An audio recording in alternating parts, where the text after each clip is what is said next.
एक जना कहल रहन अपना ससुरारी गइल बड़े तो साली फरमाइश कर दरिए जीजा जी तनी हई ले आती हौ ले आती हई ले आती हौ ले आती। जब ले आओ तो ना खड़ा धर दिया, छोट होता तो बड़ होता, छोट होता तो बड़ होता। वाह, एक दिन ले आइए उनका फरमाइश के सामान जीजा जी कहले कि आज तो तारा पहले ही के पड़ी।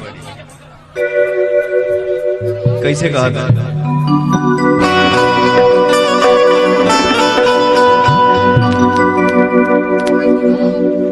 हंसेलू तो बुझाला कि खरबूजा हो, सोनला के जैसे रहरी के भूजा।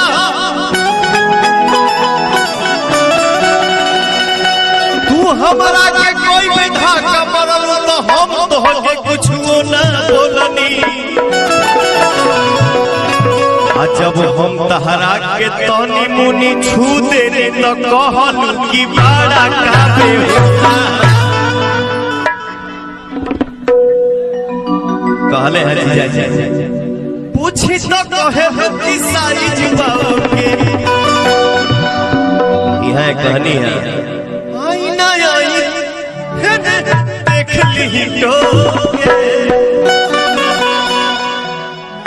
फिर कहले कोनो सुनब ना आज तोहरे यारा, कोनो सुनब ना आज तोहरे यारा। ई कहली हा अरे ऐसे जनी करी होला तोहरा जाओ दिया के ऐसे जनी करी होला तोहरा जाओ दिया के।